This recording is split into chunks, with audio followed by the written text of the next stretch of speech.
There we go. Yeah, man, I'm super excited. This is week three, no, week four. Yeah, week four of me doing Mind Rehab live. And so what I decided to do is I decided to just go live every Monday and just do a review of my book. So I'm going through the chapters. I've gone through why I wrote the book, how I discovered the Mind Rehab process. And so this is week four, and we're in the part three of the Mind Rehab process. So just to recap, the name of my book is Mind Rehab, and Mind Rehab is the process of repairing what's broken inside and stop living life by trial and error. As men, we've lived our lives just winging it. We lived our lives just going through life by trial and error. We've changed jobs, we've changed careers, we've been in different relationships, we've been in different organizations, we've had different roles, and we had different titles. And I found that if you don't have a plan to follow, it's very hard to be successful at anything.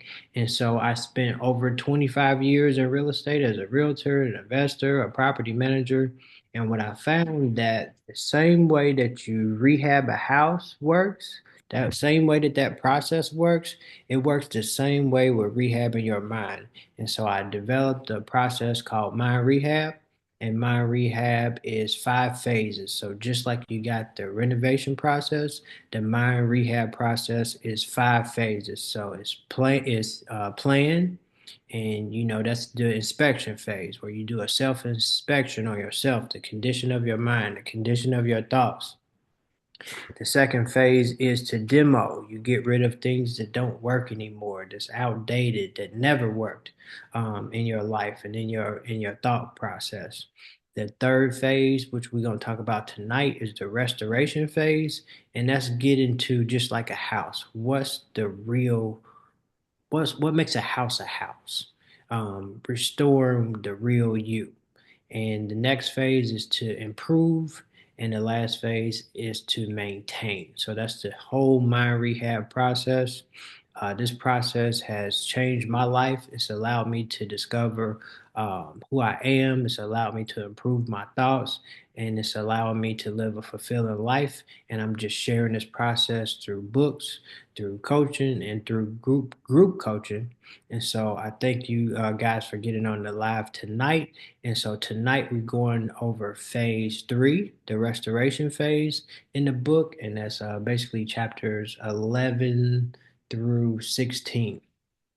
So let's go over the restoration phase real quick. So this by far is the most important part in the mind rehab process.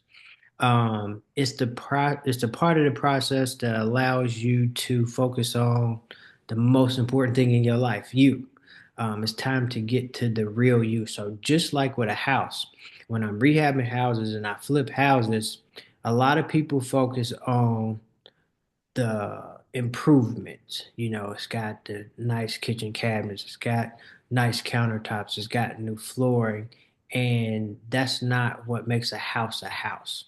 What makes a house is the foundation, the framework, the systems in the house, the HVAC, the plumbing, the electric. That's what makes a house, and that's what makes a house run. And so, part three in the mind rehab process is restoring what I call the real you. And so, chapter 11 is called Fixing the Cracks in Your Mental Foundation. Right. So, when you have a crack in your mental foundation, it's like having an identity crisis. I call it the EROR syndrome. For me, for so many years, I identified by being a realtor for so many years. And when that was taken away from me, I had an identity crisis. And so to have a crack in your mental foundation is to have a foundation, a crack in your mental foundation is like having an identity crisis. I also call it the Al Bundy syndrome. Al Bundy, he couldn't get over the fact when he scored all the touchdowns, but now he was a shoe salesman. And so having a crack in your mental foundation is you have to strip away the things to get to that crack. And so you got to strip away the titles, you got to strip away the job, you got to strip away the possessions, the accomplishments, the things like that, and get to that foundation and repair that crack in your mental foundation. And when you get to that foundation, you got to look at the condition of it and say, okay, now who am I? Who's the real me? And so that's what chapter 11 is about. It talks about how to fix the cracks in your mental foundation. I have something called the repair method in there. And so this is really getting down to the condition of how you think and the condition of how you think about yourself as a man and who am I? If you strip away the titles, if you strip away the accomplishments, if you strip away the possessions, who are you? Who am I as a man? And so that's what chapter 11 is all about. Chapter 12 is called spiritual education.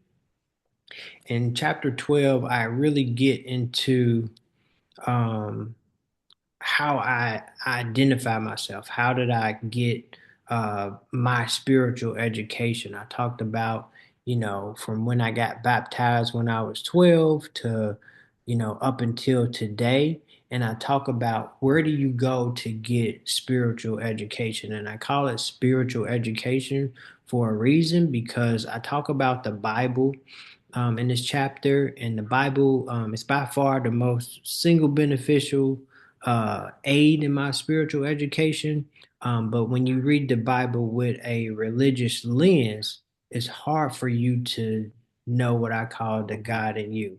It's hard for you to understand religion.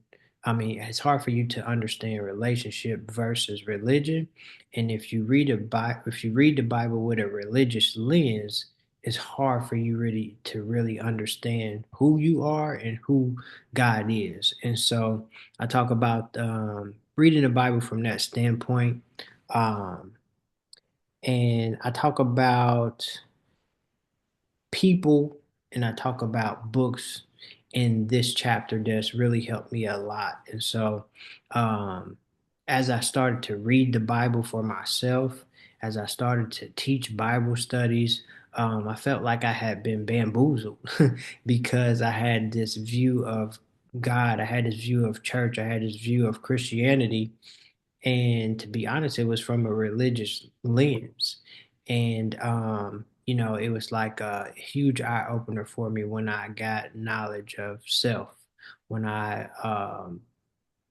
truth doesn't have to be defended, but it's okay for you to question things, spiritual things. And so I reference a lot of people and books that I've read, like Wayne Dyer, Neville Goddard. Even they joked about him on Sanford and Son, but Reverend Ike. Reverend Ike is one of my favorite people to read, and I listen to a lot of his YouTube videos.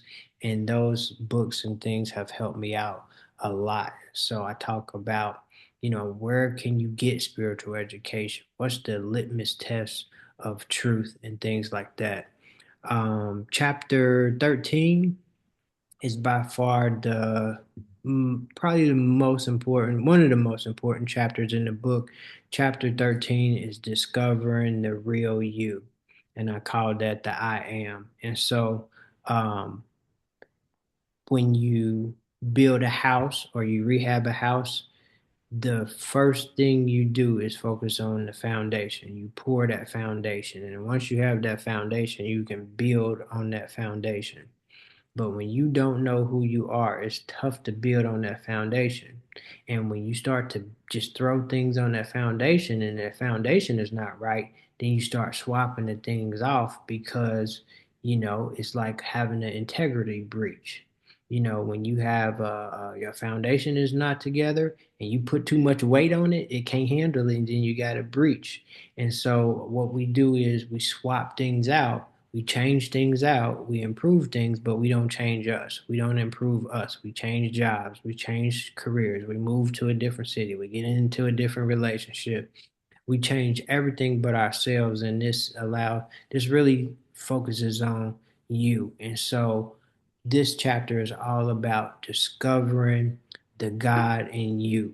And I give an example of having a ocean and taking a bucket of water and putting it into the ocean And so the ocean is God. The water in the bucket is God. If you take the water from the bucket and put it into a cup, that's God too. That's not saying that the water in the ocean is not God. That's not saying the water in the bucket is not God. And so I show you how it makes it relative. And so if you think about it, every offspring that we have is after its own kind. So it may be the child, the what do you call a bird when when it comes out of the egg? Chick. Okay. We call it a chick, but eventually it's a bird, right? Exactly. Okay. What do you call any animal is after its kind, but then we call ourselves a child of God, but we feel like, oh, that's blasphemy. That's wrong for me to say I'm God or I'm a child of God. You know, if we everything's after his own kind, and you call yourself a child of God, then you're God too. You have the same spirit on the inside of you as God. And so I go over that extensively. I have Bible scriptures, and it's clear as day in the Bible. For the sake of time, I won't go over a whole bunch of the scriptures, but it's like really clear. But to understand it, I think a lot of people start to get to the thing where if you it sounds awkward to say that, but you have to come to terms with saying I'm a child of God, or I say God in me. Uh, People say the love of God manifesting as whatever you, however you can make it relative to you, but you have to get to a place because you don't really know yourself until you know God, and uh, you don't really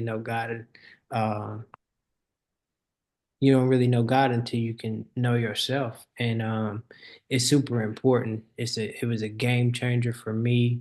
And having this mentality was like a major mindset shift for me. Not everybody is willing to like receive that. And so, that's you have to be at that point to where you're searching for truth. Like I said, truth doesn't need to be defended, and it's like so many Bible scriptures that say it, so many Bible scriptures that confirm it. Um, so one of the scriptures I'll just go over a few is your attitude should be the same as Jesus Christ. Even in Genesis, it said, "Let us make man in our image and our likeness." Um, let's see here. In Matthew, it says, "He who receives you receives me, and he who receives me receives the one who sent me." There's so many scriptures that goes over this, but I think when you have read the Bible from a religious standpoint, you can miss it. We talk about Jesus so much instead of being like Christ, and so that has a big bearing on your identity and who you are. And so this chapter is all about finding and knowing the God in you. So that's chapter 13. Chapter 14 is all about discovering what I call your genius. And what do I mean by your genius? Your genius is your gift. And so, how do you discover your genius? So, if the God in you or discovering who you are was the foundation, what makes you run is your genius, your gift. And so, in this chapter, I talk about how to identify, how to discover or rediscover your genius. And for me, I was trying to fit myself into a space that I didn't fit in, with primarily being a realtor as my livelihood. I'm more of a creative person, more of an artsy person, I'm more of a coach, more of a writer. And I was doing those things, but I didn't look at those things as a gift. I didn't look at those things as something that would be a career or a business, but I've been doing those things my entire life. All the way back from the sixth grade, I was a peer mediator. I was a coach in the Mhm. sixth grade with fifth graders and my peers. And I coached football. I coached baseball. I taught Bible studies. I was creating things. I've been coaching. I've been teaching. I've been writing. I had a small time career as a rapper, but I could never rap on the beat because I wasn't supposed to be a rapper. I was supposed to just write the stuff. I wasn't supposed to rap it. But I never really took that type of stuff serious. And there's a quote from Steve Harvey that I talk about in the book, and he talk about your gift is what can you do that comes easy to you, but it's difficult to others. And a lot of times we discount our gift because it comes so easy to us, we think others, we don't place a lot of value on it, but it's extremely hard for others. So I give you an example. If you gave me 59 minutes to write a short story, I could sit down with a notebook and a piece of paper, and in 59 minutes, I could give you, it may not be a best-selling novel, but I can give you a decent story. Some people could never do that. Um, Another example I give you is when me and my wife first got married, we bought this is when IKEA was like super popular. I bought this dresser from IKEA and it took me like 3 days, and I had some leftover parts and the bottom fell out of one of the drawers. That's not my gift. My wife, she put the next piece of furniture that we put together in like 45 minutes, and she was drinking a glass of wine and watching something on, TV. Oh, yeah, Marco. So, I can pick this stuff out, but I'm not the person that assembles things and puts things together. I'm the planner. I'm the one that comes up with the plan and the process, and somebody else is the person that carries out the process. And so this chapter is all about how do you discover what your genius is? Because a lot of times I talk about in the book, knowing the difference between your smart and your genius. And the difference between your smart and your genius is I talk Mm. about an example of how like somebody who plays football and they trying to go out for a wide receiver, but they don't have the greatest hands in the world. But they fast, they got good footwork, they know the plays, but they can't catch real good. So if you take a person that can't catch real good and is average as a wide receiver, he may Mama. kill it in defense and be a good safety or a good cornerback. And so you change him from being an average wide receiver to killing it at being on defense. And if he catches the ball, cool, because it's an interception, right? But he don't have to do that all the time. And so a lot of times we can do mistake our smart for our genius. When you're smart is what you're capable of doing. Your genius is like what you excellent at doing. And so I Bro. give you an example of that. So my my my smart was, switching from being a realtor to being an investor. When I switched to flipping houses and being an investor, I was able to start using my creativity. I was coming up with the floor plans. I was making the theme for the properties. I was making the process of renovation. And so, what has a bigger impact, rehabbing houses or helping people rehab their mind? And so, for me and other people, a lot of times we can mistake our smart for our genius, and that shift is what you need to make. And it's not all about making money, it's about meaning. It's about having fulfillment, finding that fulfillment place in your life. And for a lot of men, we are in the meaning phase of our life. When we was in our early 20s and things like that, we was on grind mode. We was in a hustle mode. We was trying to be successful. And now we're in a meaning phase in our life. Is what you're doing part of your purpose? Do you find fulfillment in what you do versus, getting to the bag or just being successful, because that doesn't hold you? Or if you lose it and you don't know what your gift is, you lose your job, that don't you don't lose your gift. You may have to close a business or a business may fail, but you don't lose your gift or your genius. So if you know what your genius is, you can shift. Just like I'm shifting from rehabbing houses to writing full time and coaching full time. I know what my gift is, so I'm not tripping if I have to close a business or if I lose a job or I lose an opportunity, because I may lose that opportunity, but I don't lose my gift. I don't lose my genius. And so that's what that chapter is all about. Chapter 15 is called Rediscovering Your Passion and What You Love. You know, a lot of time as men, we can get so into just providing and working to where we stop using our imagination. We forget what we like. We put everybody before us. We put our wife, we put our kids before us. We put providing, we put protecting, first. And nothing's wrong with providing, nothing's wrong with protecting. And you got to fulfill your roles and you got to fulfill your responsibilities, but it's not to the detriment of yourself. And sometimes we've gotten so far into that identity crisis to where we forgot what we love, that passion, that thing that we dreamt about, to where we pushed it so far to the back burner that we forgot that we really like restoring cars. We forgot that we really love music.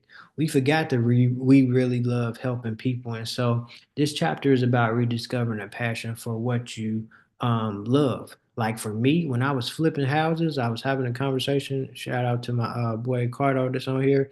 I was talking to Cardo earlier today, and I was talking about how it felt so good to flip houses and make the amount of money that I was making and providing for my family, to where I was like, man, I don't even know if I'm gonna get back to that book, bro. Like this feels good. But I forgot how much I felt that sense of fulfillment to see that light bulb go off in a man's head when I'm coaching him or teaching him the mind rehab process and seeing his self-esteem increase, or helping somebody find out what they're a genius at. And that's more fulfilling than just making some money. And nothing is wrong with making money. And you can get so pigeonholed and so one track mind, oh, I got to do this because it's the most amount of money. But if you shift into your genius and doing what you love, you can make even more money. It's coaches to get paid $100,000 to speak for 45 minutes to coach somebody for 45 minutes. But I'm thinking, no, I gotta flip houses because I can make X amount of dollars flipping houses. But if you make that shift, you can do what you love and you can make the money and you can get to the bag. And so this chapter is about rediscovering your passion and what you love. And then also, it's tough to do something with excellence day in and day out if you don't love it. Think about the difference between going to Wendy's and getting a four. I don't go to Wendy's no more, so I don't even know if it's a 4 for 4 no more. But think about the quality that you get from going to Wendy's and getting a 4 for 4. That person just trying to get that paycheck real quick, and you go into a nice restaurant where that person is really trying to be a chef, really serving people. Or think about when you go to your people's house and some soul food. They want you that compliment. They want to feel like they the reliable person, with the mac and cheese. And so that's the difference between just doing something for money or doing something for obligation and doing things that you love. So that's what that chapter is all about. And then chapter 16 is called Finding Your Purpose and Service. And so for me, this helped me out a whole lot because, a lot of times we feel like when we have responsibilities, when we have roles as parents, as fathers, as husbands, we can't do a lot of stuff unless it's paying some money, because we got obligations. Time is money. We got limited amount of time. So if it's taken away from time with your family, you feel like you got to do some things that, got to bring in some money and things like that. But a lot of times you find your purpose and service. And the big thing that I thought about was like Keith Lee.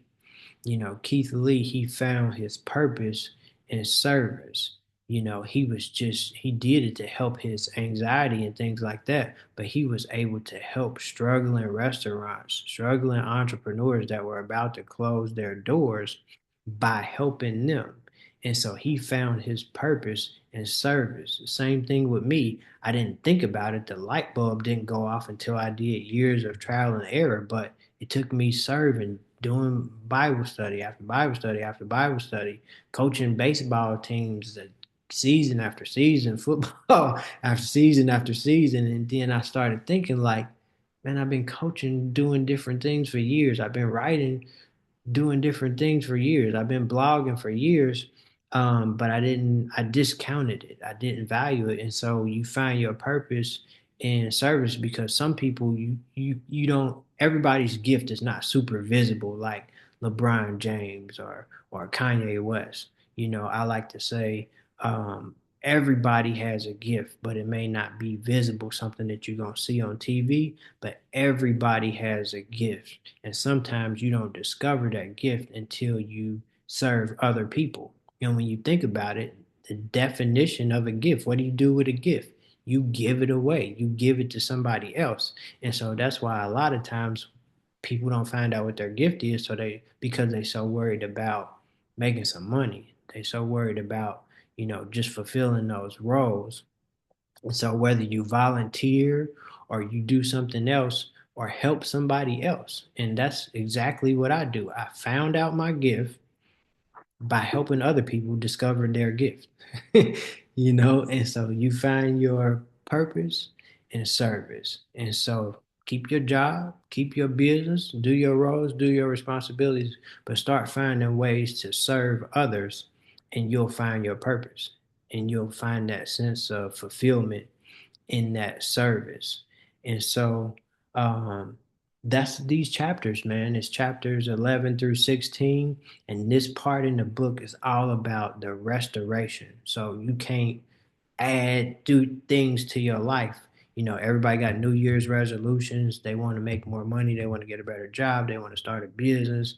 They want to leave the job and go somewhere. But you can't make improvements until you restore the main things. Like just like a house, the main things that make a house is the foundation, the framework. And the things that make a house run are the systems. So your foundation is knowing who you are and knowing what your gift is. And then you can start to add things into your life, which is what we're going to talk about next week. Next week, we're talking about the improvement phase, how to add things to your life to make your life better, how to add things to your life that match up with what your gift is. And if you don't know who you are, it's tough to do the right thing because you don't know who you are or you don't have the proper confidence. If you don't know the God in you, you don't have the proper confidence. You don't have the proper self-esteem. Um, it's hard to go hard. It's hard to believe in yourself when you don't know who you are. And for a lot of times, it's never too late, but for a lot of times we can get so bogged down, especially as men, in our roles to where we think we are what we do. And if we ever lose that ability to do that, we just out here lost. And so this really provides an anchor. When you know who you are, when you know the God in you, it provides an anchor in life because you won't trip if you lose a job. You won't trip when you get in a certain situation because you know who you are and you know your genius or your gifts. So that's this week. I didn't put it in the chat, but the book is available for pre-order. Um, I think everybody on here I've already inboxed before. Um, I want to be mindful of time, but I appreciate everybody getting on here. And did anybody have any questions, any comments um, on what we talked about tonight? Hey, bro, I just want to say first, congrats on getting the book out and taking the time to put that together. My wife is an author. She's just finishing up her third book, actually. Um, so I see the time and effort put into it and the focus you have to have. So congrats on that. A side note, I did try to do the pre-order and I got all the way to the end and it said it was an error. So I'm gonna have to try it again. Okay. But the things that my wife and I do, something very similar, but strictly on a spiritual, not religious Hmm. perspective. So not a Christian perspective, but the concepts are the same, and we respect all religious and spiritual practices because they really are. There's a lot of the same, and I saw like that you said you looking at it from a spiritual perspective, not a religious perspective. I definitely can resonate with that. So I'm good on you for that. but I just want to let you know I do intend on trying again to do the pre-order Yeah, uh, yeah. Let me know. and suggesting it. Did you do it today? Was it today or Yeah, yeah? I did it Okay. today. Okay. Yeah, try it again. I think I got a couple pre-orders today. If not, I can maybe send it to you in another way. But yeah, I appreciate the feedback, man. I appreciate you supporting. Make sure you hit me up too, man. Just let me know what day this week that you good. And then we can wrap. But yeah, man, if y'all can if you've been on if this was your first time or you've been on here before, man, I want to help as many men as possible improve how they think, know what their greatness is, and live a fulfilling life. That's what this book is all about. That's what this mind rehab process is all about. It's made a tremendous difference in my life, and everybody that I teach, everybody that I coach, everybody that I help is making a difference in their life. And it's plenty of you got Mel Robbins, you got Tony Robbins, you got all these people, and I'm really passionate about helping me all men, but especially men that are have the roles and the responsibilities and the families and things like that, because we can get we put ourselves on the back burner a lot, and it's a lot of things that we're supposed to do. So I appreciate everybody getting on the live tonight. And I do the same thing every Monday night up until the book launch, up until March 14th. Monday nights, I keep it right around 30 minutes. And I will see y'all hopefully next week. All right, bro. Peace to you.